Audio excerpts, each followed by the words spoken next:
The SABC is feeling the pinch as it anticipates net losses of just under R500 million for the last financial year.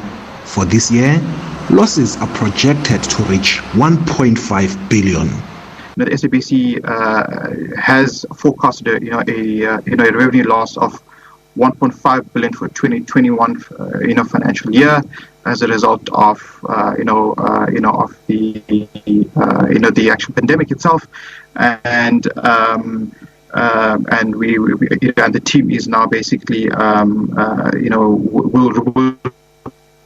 review that request of court that's been requested to deal with the revenue loss. The public broadcaster's losses are partly blamed on the unscheduled public notices on its platforms, which affect programming and advertising. Other entities seeking a bailout include the South African Post Office with just under R5 billion, the Airports Company with 3.5 billion over 3 years. The two entities that I mentioned for the SABC and the Post Office, that is for the unforeseen and actually unavoidable. In fact, there's also a request for the Airports Company as well for 3.5 billion. So there's 3 requests, Chair, that will go through the unforeseen and unavoidable process. the adjustments budget process. State arms manufacturer Denel wants government guarantee conditions relaxed to use over R500 million for working capital like salaries. Meanwhile, National Treasury has reiterated that the purchase of personal protective equipment will no longer be procured through emergency procurement. Instruction note number 11 was to repeal instruction note number 5, basically informing departments that they must revert back to existing procurement procedures, and that the procurement of PPE items is no longer an automatic emergency procurement.